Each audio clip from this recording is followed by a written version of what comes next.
Hello दोस्तों, welcome back to Curiosary for the daily dose of Indian football. तो सबसे पहले बात करते हैं सुनील छेत्री द लेजेंड के बारे में। What a guy he is. I mean at the age of 40 जो चीज़ें वो कर रहा है, दैट्स एब्सोल्युटली फ्रिकिंगली क्रेजी। कल जो उन्होंने बीएफसी के लिए चीज़ की है और जिस तरह से वो गोल मारा है, absolutely crazy thing guys. Because अगर आप देखें तो जो मैच बीएफसी ने हारा हुआ था या फिर मैक्सिमम जिस मैच का रिजल्ट ड्रॉ आ सकता था, उसको भाई उन्होंने वो लास्ट डाइंग मिनट में जिस तरह से गोल मार के जिताया है, मज़ा आ गया। मतलब this is the you can say की definition of a legendary player. There are lots of good players, but यही डिफरेंस होता है भाई legendary player and good players के बीच में, कि जब आपकी टीम को सबसे ज़्यादा ज़रूरत थी उस टाइम पे आके उन्होंने डिलीवर करके दिया। एंड वो जो गोल भी मारा वो भाई डिफिकल्ट गोल था, क्योंकि वहाँ पे जो मोहम्मदन एससी के डिफेंडर थे, फ्रेंच डिफेंडर, उनके पास अच्छी खासी हाइट थी, उनको उन्होंने वहाँ पे बीट किया उस जंप के थ्रू। जिस तरह से उस जंप के लिए उन्होंने लीप लिया था, that was also really really crucial. No doubt Fanai का बेहतरीन क्रॉस था, लेकिन जिस तरह से उन्होंने हेडर मारा, absolutely crazy crazy thing. And 3 crucial point BFC को दिलवाए। And now BFC is on top of the table after game week 9। And जो मोहन बगान के ऊपर एक प्रेशर बना के रखना है टू दैट सील्ड रेस, वो उन्होंने अभी यहाँ पे बना के रखा है। अगर हम मैच की बात करें तो नो डाउट मोहम्मदन एससी को इस मैच में बेहतरीन शुरुआत मिली थी।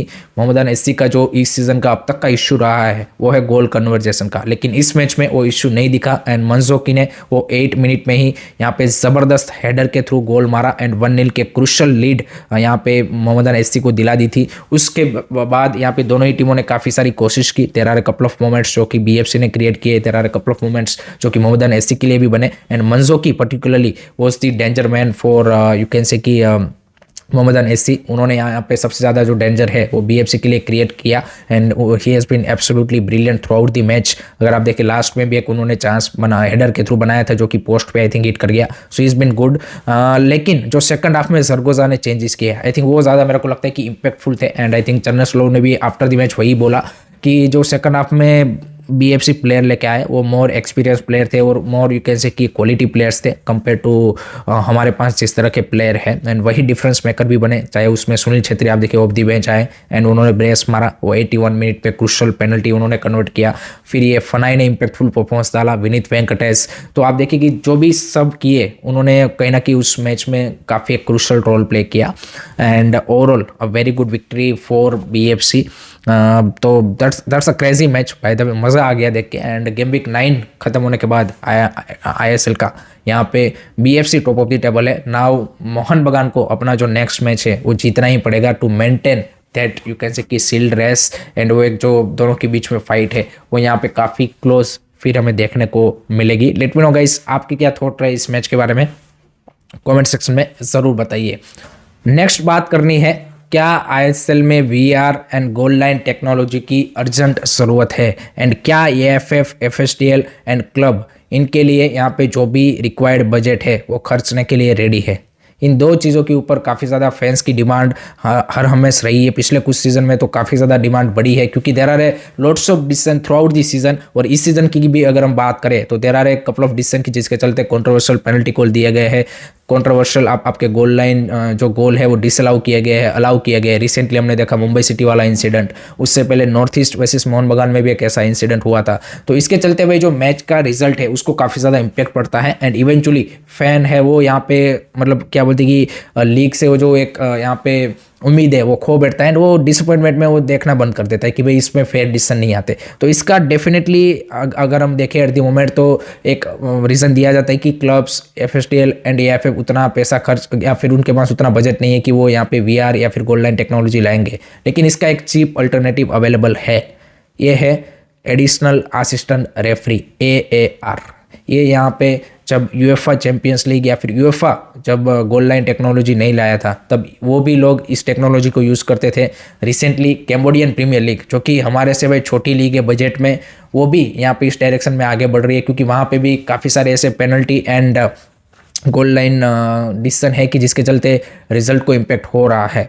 तो आप देखिए कि एडिशनल असिस्टेंट रेफरी क्या होता है कि दो आपको एडिशनल असिस्टेंट रेफरी पर मैच आपको अपॉइंट करने पड़ेंगे, जो कि दोनों ही साइड जो बॉक्स होते हैं पेनल्टी बॉक्स उसके अराउंड वो खड़े रहते हैं। एंड पर्टिकुलरली जो पेनल्टी डिसीजन है एंड जो गोल लाइन वाले डिसीजन है उसमें वो यहाँ पे आपके जो ऑन फील्ड रेफरी है उसको हेल्प करते हैं। तो ये उनका काम होता है, जिसके चलते यहाँ पे आपके जो ऑन फील्ड रेफरी है उसका डिसीजन मेकिंग भी यहाँ पे ऑब्वियसली इंप्रूव होता है, उनको भी वो कॉन्फिडेंस मिलता है, उनको भी एक वो जो इनपुट मिलता है अपने साथी ऑफिशियल से, वो एक यहाँ पे आपको बेटर डिसीजन बनाने में मदद करता है। एंड उनका पर्टिकुलर जॉब रहता है, वो वहीं पे खड़े होते हैं, तो they have a better view regarding you can say कि penalty decision and goal line decision. हम कई बार यहाँ पे गोल लाइन डिसीजन में बोल देते हैं कि जो आपके साइड लाइन रेफरी है उसको क्लियर कट व्यू नहीं था इसलिए वो वहाँ पे बना नहीं पाए, आपके पास टेक्नोलॉजी होती तो हो जाता। तो अगर आपको एट द मोमेंट टेक्नोलॉजी नहीं लानी है या फिर आपके पास उस लेवल का बजट नहीं है, then this can be your alternative.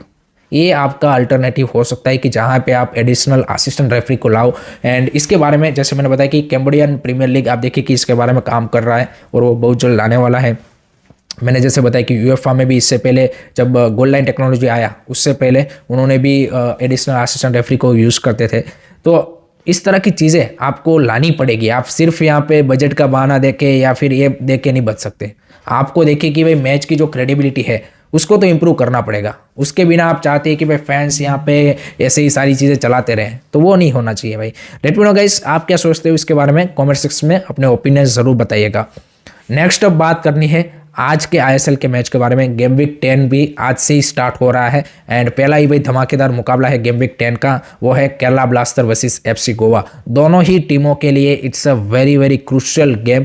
Kerala Blaster no doubt coming up with the high on confidence. Last match में उन्होंने क्रूशियल एंड डोमिनेटिंग विन हासिल किया था 3-0 का। गोवा ने भी बिफोर द इंटरनेशनल ब्रेक वो भी विन हासिल करके आ रहे हैं। एंड गोवा की टीम में भी संदेश चिंगान की और उन सबकी जब से वापसी हुई है उनके की प्लेयरों की, तब से उनकी भी स्टेबिलिटी बढ़ी है। तो मनोल मार्केस की टीम भी रेडी है। इधर Kerala blaster is in a great form. Noah Sadaoui, Adrian Luna, Jesus Jimenez, they are in a great touch. Korou Singh जैसे यंगस्टर भी काफ़ी प्रॉमिसिंग लग रहे हैं। तो एक एक्साइटिंग बैटल आप एक्सपेक्ट कर सकते हो जेलन कोची में। एंड आई थिंक मेरे को लगता है कि एक काफ़ी क्लोज एनकाउंटर दोनों के बीच में होने वाला है।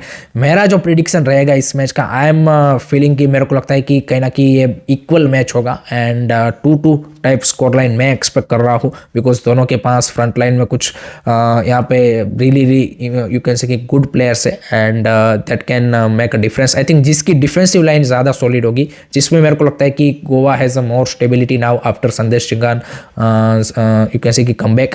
एंड संदेश चिंगान ओडे ओनादिया की जो सेंटर बैक पेयर है वो काफ़ी ज़्यादा रिलायबल सेंटर बैक पेयर है कंपेयर टू अगर आप केरला ब्लास्टर की बात करें। सो मेरे को लगता है कि दे have A you can say कि लिटिल बिट अपर हैंड और यू कैन से कि एज इन दैट एरिया। सो मेरे को लगता है कि वहाँ पे वो यहाँ पे आउट प्ले या फिर बीट कर सकते हैं केरला ब्लास्टर को। But I am feeling 2-2 will be the result. Let me know guys, आपका क्या प्रिडिक्शन है इस मैच के लिए, ज़रूर बताइए। एंड टेबल के पॉइंट ऑफ व्यू से भी दोनों टीमों के लिए काफ़ी इंपॉर्टेंट ये मैच होने वाला है। लास्ट में बात करते हैं डेम्पो एससी के बारे में, बिकॉज डेम्पो एक ऐसा क्लब है कि जब इंडियन क्लबों में लेगेसी क्लबों की बात करते हैं तो ऑब्वियसली डेम्पो का मेंशन वहाँ पे होता है। एंड इस सीज़न से उन्होंने फिर से नेशनल फुटबॉल जो सीन है उसमें वापसी की है विथ आई लीग।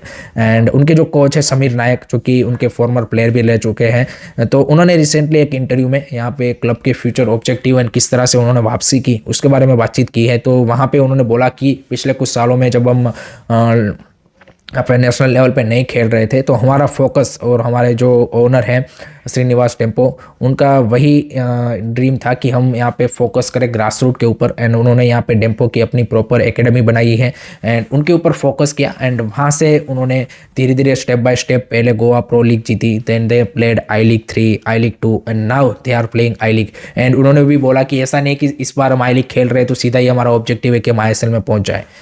हम एक प्रॉपर प्लानिंग लेके चल रहे हैं, gradually we are making progress. And हम चाहते हैं कि ज़्यादा से ज़्यादा जो हमारे एकेडमी के प्लेयर हैं उनको हम अपॉर्चुनिटी दे पाए। एंड जो पहला मैच भी उन्होंने खेला इस सीज़न का आई लीग का, उसमें भी काफ़ी सारे उनके एकेडमी के प्लेयरों को उन्होंने मौका दिया था। एंड वो चाहते हैं कि नेक्स्ट 3 to 4 ईयर्स में उनका ऑब्जेक्टिव है कि आईएसएल खेलना एंड देन उसके बाद आईएसएल में अच्छा करके they want to play at the continental level also, because Dempo SC is one of the you can say कि क्लब की जिनका कॉन्टिनेंटल लेवल एएफसी कंपटीशन में जो पास्ट में परफॉर्मेंस रहा है, particularly 2005 to 2011 I think they played 5 times in AFC competition and they also reached in the semi-final also. तो उनका एक हिस्ट्री रहा है कि they done a well in AFC competition. तो वो अल्टीमेट उनका एम है कि वहाँ तक पहुँचना है, ISL तक पहुँचना है उनको, लेकिन ग्रेजुअली, ऐसा नहीं कि स्ट्रेट अवे भाई यहाँ पे बाहर से सारे प्लेयर लाके टीम खड़ी करके आप पहुँच जाओ. वो अपने प्लेयरों को मौका देना चाहते हैं and then they want to prove you can say की देमसेल्व्स. सो ये उनका यहाँ पे ऑब्जेक्टिव है. That's it from my side guys regarding today's Indian football news. I hope कि आपको वीडियो पसंद आया होगा. Keep supporting Indian football. Don't forget to like, share and subscribe Curious Study. Jai Hind, जय भारत.